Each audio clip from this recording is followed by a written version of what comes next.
às vezes a função de um pesadelo pode ser fazer nos despertar para fazermos a coisa certa. Isso aconteceu com um personagem em uma determinada história. Vou falar sobre isso após a vinheta.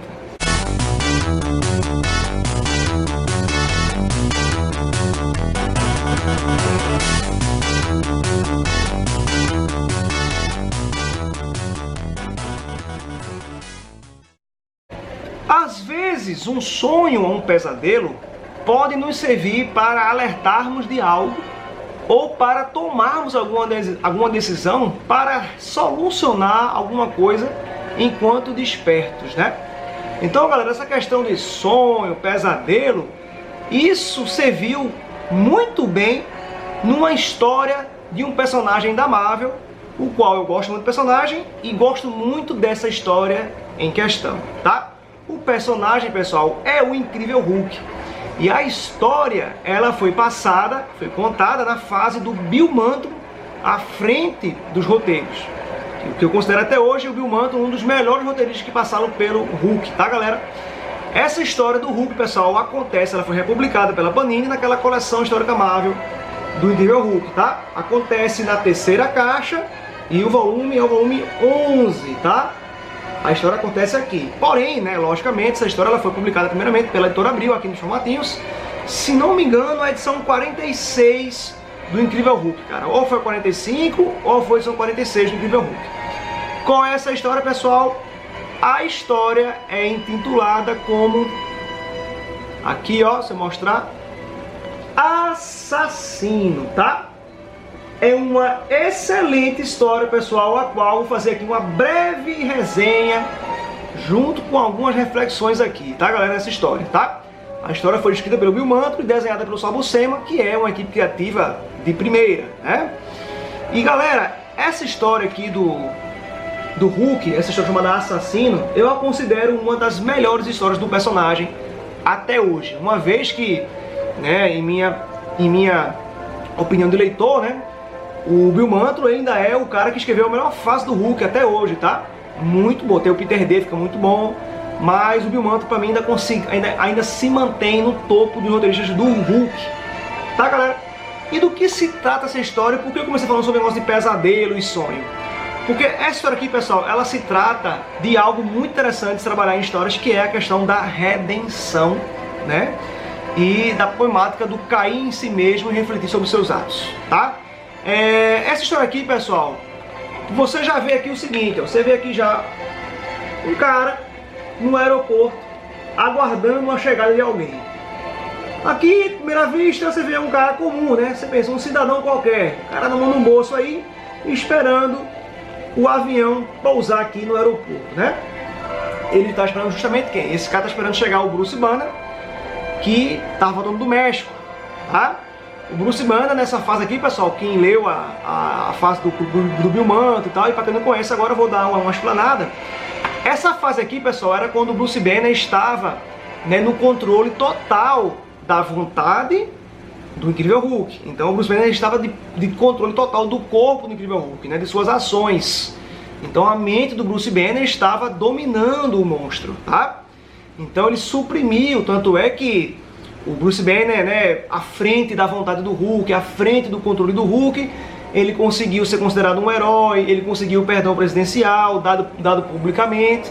Todos os heróis o reconheceram como um igual definitivamente, né? Então a população também se voltou a favor do Hulk. E tanto é que o Incrível Hulk também ganhou uma estátua dele posta ali na cidade, né? Então o Incrível Hulk estava, vamos dizer assim, de boa com toda a população, né? E o Bruce Banner estava convivendo bem com isso, apesar de algumas vezes ele ter sempre, né, em sua mente, né, uns pesadelos, né, e uma certa angústia, tá? Aí o que acontece aqui, pessoal? Aqui nós temos esse cidadão que está esperando chegar justamente o Bruce Banner, que está viajando em companhia da doutora Kate Winsborough. Essa Kate Winsborough, nessa fase aqui, ela estava com uma espécie da crush do Bruce Banner, né? Ela era parceira dele nas pesquisas e nos estudos, né, sobre radiação gama e tal, mas também estava tendo flerte lá com o Bruce Banner e eles estavam meio que iniciando uma certa relação, né? Então nós temos aqui, ó, a chegada do avião com o Bruce Banner junto com a Kate Winsborough, voltando do México, em uma outra aventura que eu não vou contar aqui para vocês quiserem ler, tá? Mas aí, galera, aqui, ó, estão chegando e esse cidadão aqui que estava esperando eles, ele vai entrar em ação agora, né? Ele tá lá o tempo todo observando a chegada de Bruce Banner, né? Bruce chegou agora com a doutora Kate aqui, ó, tá? E aí, de repente, o nosso amiguinho lá, ele saca um revólver e está prestes a atirar no cientista Bruce Banner, tá? Bruce Banner lá com a sua típica calça roxa, né? Você vê que o cara realmente tem um fetiche por roxo, né, cara? Talvez ele e o Coringa se dessem bem ali desfilando num desfile de moda, né? Mas vamos lá, galera. Essa narrativa do Saul Buscema eu achei bem legal, a forma que ele construiu essa cena aqui, que é o seguinte. O agressor, né, cara, ele tá prestes a atirar no Hulk, né, no Bruce Banner aqui. Então tá aqui a arma e ele atirando. E aqui tá o Hulk e seu corpo normal. De repente o cara pipoca, mas a transformação do Banner no Hulk é tão rápida que a bala não faz nada no corpo do Hulk, obviamente. E o Hulk logo em seguida ele pega o braço do agressor, segura o revólver e esmigalha o revólver como se fosse de brinquedo, tá? E aí logo após isso o cara grita aqui, esperneia, chamando o Hulk de monstro, né, de assassino, né, e tudo isso, sendo que é um absurdo ele ser considerado um herói, que isso daí é uma farsa, que as pessoas estão equivocadas em relação a isso e tal, que o Hulk não merece ser considerado herói coisa nenhuma, que ele não passa de uma aberração. Porém, o Hulk aqui, ele estava realmente considerado como um herói, já tem um certo tempo. A polícia chega lá, prende, contém o cara e o leva para a cadeia. Isso deixa o Bruce Banner, Hulk, aqui pensativo sobre essa situação, né, cara? Ele tá aí meio encucado com toda essa ação desse cara, todo o desespero dele, né? E aí, nessa história, o Bruce Banner, ele vai com a Catherine Winsborough para o edifício Baxter, tá? O Reed Richards tinha cedido o edifício Baxter, com seus laboratórios super avançados, para o Bruce Banner, junto com a Kate Winsborough, fazer experiências e investigar um surto energético que foi visualizado no espaço. Né? O Senhor Fantástico estava em outro lugar, mas ele cedeu lá para o Bruce Banner poder pesquisar. E o Bruce Banner estava muito, né, no caso,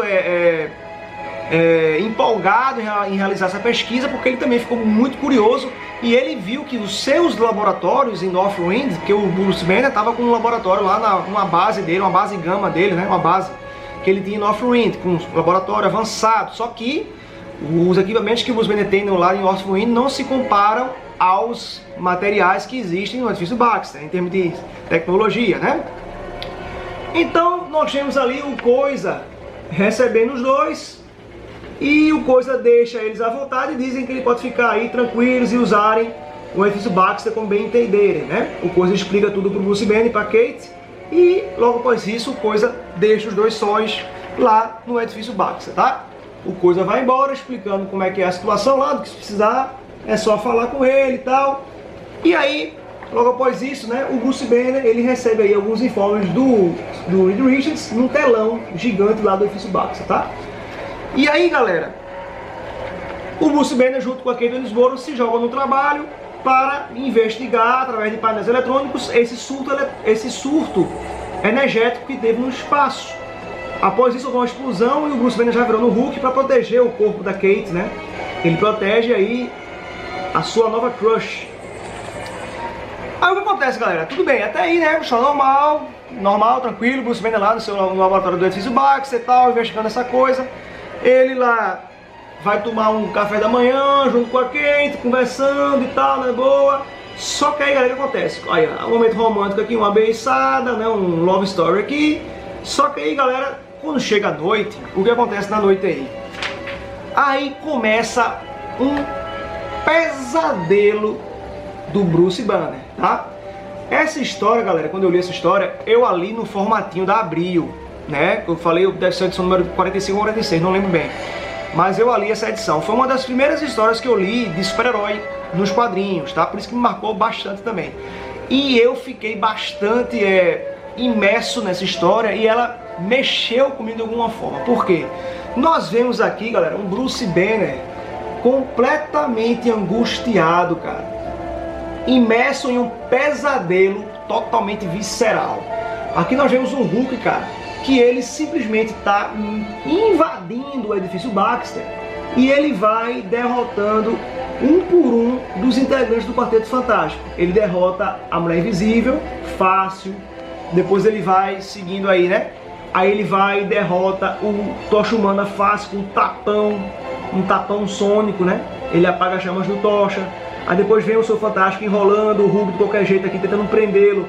Ele pega o Senhor Fantástico assim de uma maneira bruta, bastante agressiva e violenta, e dá um nó aí no corpo do Senhor Fantástico. O Fantástico fica gritando, né, cara? Com a dor angustiante, né? Excruciante. E depois o que acontece na próxima página aqui, cara, é o Coisa, né? Que tem uma rivalidadezinha bem clássica com o próprio Hulk. O Coisa chega lá, né?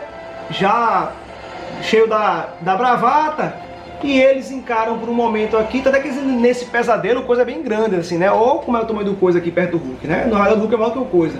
Mas o Hulk, cara, ele simplesmente, num momento, um único movimento, ele dá um soco que despedaça completamente o Coisa, cara.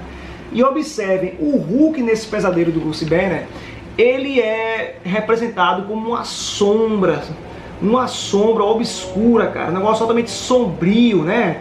Enigmático, maléfico, né? Do mal mesmo. Ele pega o Bruce Banner pelo pescoço e começa a esganar o Bruce Banner, que após isso, cara, ele acorda, desperta desse pesadelo terrível e angustiante. Dá um grito aí, o que também acorda ao lado a Catherine, né? A Catherine deve ter tomado um susto, né? Tanto com o grito do Bruce Banner aqui, né? Ele deu um grito. E galera, eu achei a construção dessa cena, desse pesadelo do Hulk, muito interessante, do Bruce Banner, né? Mostra que mesmo ele, né, tendo ciência de que ele controla agora o monstro, esse monstro parece que espera, né, qualquer chance que o Bruce Banner afrouxe, né, folgue essa vigilância, e o monstro, no caso o Hulk, volte à tona. Não aquele Hulk que a gente sabe que o Hulk selvagem, né? O Hulk selvagem, ele não é maldoso, ele não é um vilão, cara, mas é um Hulk que tem extremamente volátil, né? E o Bruce Banner tem medo, né, cara, de se transformar no Hulk, que tem suas ações bastante inconsequentes, né? Então, eu achei esse pesadelo aqui, cara, quando eu li isso aqui a primeira vez, eu achei bastante impactante, e isso me deixou bem preso na história. Eu fiquei preocupado com o Bruce Banner, cara. Eu vi o quanto esse personagem, ele é marcado pela angústia, marcado pela, né, cara, pela ansiedade. É um cara que luta contra ele mesmo, porque ele sabe que o Hulk e ele são a mesma pessoa. Ele divide a presença física dele no mundo com um monstro verde, né, que pode vir à tona a qualquer momento. Então, mesmo ele sabendo que agora controla o Hulk, ele tem medo desse controle simplesmente acabar da hora para outra e o Hulk voltar à tona sem controle nenhum, cara. Então, após esse pesadelo do Hulk, né, cara, no caso do pesadelo do Bruce Banner, nós vemos que o Bruce Banner, ele vai até a delegacia, né? Ele vai até a delegacia para ir atrás daquele homem que tentou matá-lo no aeroporto, né? Ele vai até esse cara.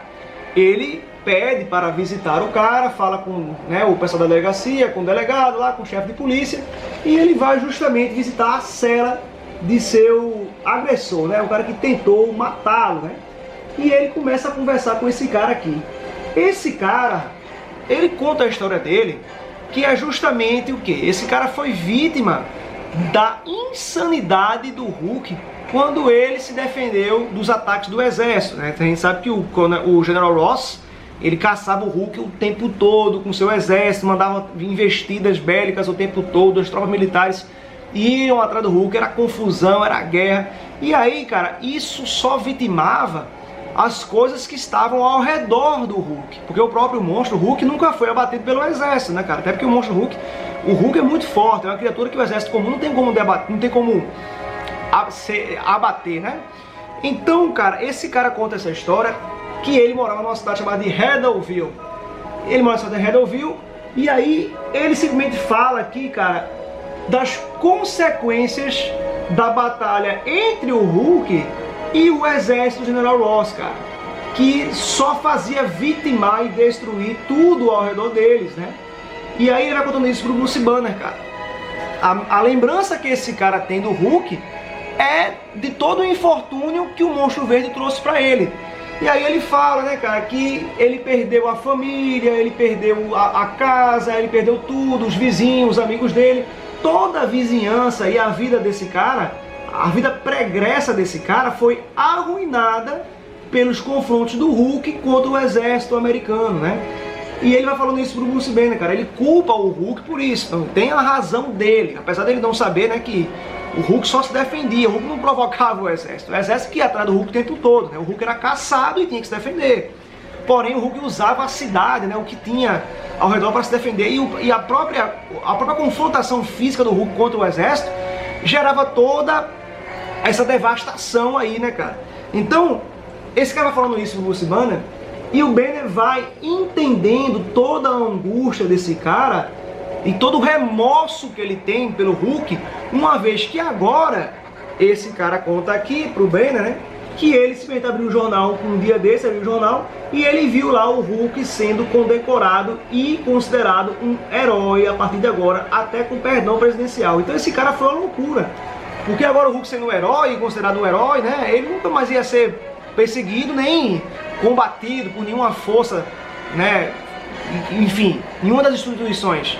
Então o cara foi, enlouqueceu com isso e tomou aquela atitude, tentando matar o Bruce Banner, né. Aí, cara, munido dessas informações e entendendo, né, as reais intenções do cara, né, entendendo o porquê do que ele passou, o Bruce Banner demonstrando ter uma empatia pelo passado destruído desse cara, que depois o tentou matar por um motivo de vingança, né, ele começa, cara, a repensar tudo, né. O Banner, ele sai de lá, né, o Banner, ele sai de lá da cela e a primeira coisa que ele faz, o Banner a sair dessa cela, o Banner vai até o chefe de polícia e fala que vai simplesmente retirar a queixa contra o cara, né, para o cara ser solto, mas aí o policial disse que não, mas que foi um crime que todo mundo viu, um crime com testemunha, né, com prova, foi flagrante, e não adiantaria apenas retirar a queixa. E aí o Bruce Banner resolve, cara, contratar um advogado para justamente defender o seu, né, agressor, né, o cara que tentou matá-lo no aeroporto. Esse advogado nada mais nada menos é que o próprio Matt Murdock, o Demolidor, né, cara? Que está aqui, o cara defendendo, né? Aqui tá o tribunal e tá esse cara aqui, né, sendo julgado, e aqui tá o Matt Murdock que o está representando, contratado pelo Banner, né? Bem interessante isso, cara. E a história é justamente depois disso, o Bruce Banner, cara, virando o Hulk, né? E reconstruindo a cidade de Redoville, a qual ele tinha destruído em seus momentos de fúria insana, tá? O cara não... Ó, aqui tá o cara, uma splash page muito bonita. Tá aqui a Kate Winsborough. O cara foi inocentado pelo Demolidor, né? Demolidor, que no caso, Matt Murdock é um advogado de primeira, né? O Matt Murdock conseguiu livrá-lo da cadeia. E aqui ele se depara com o Hulk, cara, reconstruindo toda a cidade, tá? O Hulk pedreiro, né? É o Hulk da construtora aí, né? Construtor de via contratar o Bruce Banner, né? O Hulk que constrói uma cidade em semanas, né? Então tá aí, ó, o Hulk reconstruindo a cidade com a sua famosa cuequinha roxa, né? E, cara, é uma história belíssima, né? O cara, ao ver o Hulk construindo sua casa, sua cidade, reconstruindo tudo, tentando uma redenção e reparar o dano que ele tinha cometido, o cara, né, acaba perdoando o incrível Hulk e realmente vendo o Hulk com outros olhos, tá? É a mudança de percepção de um para outro, numa história que eu achei fenomenal, de bem escrita, tá? Então, galera, é isso aí, tá? Aqui fazendo resenha dessa história, né? Assassino, você pode encontrar essa história aqui na CHM Incrível Hulk, volume 11, tá? Terceira caixa, tá? E pessoal que gostou daquela curtida aí, galera, compartilhe com seus amigos e amigas, tá? Se chegou no canal, pessoal, tá? E no próximo vídeo aí eu vou estar falando de Hulk, né? Eu vou estar resenhando essa grande publicação do Incrível Hulk, novança aí, tá, pessoal? Que é o Imortal Hulk, uma excelente, né, fase do Gigante Esmeralda, que tá aí concorrendo ao prêmio Eisner, né, merecidamente, tá, galera? Mas isso aí pro próximo vídeo, tá? Então, pessoal, quem gostou, peça aquele like, tá? Se inscreva no canal e até o próximo. Aguiar, tenho que falar, galera.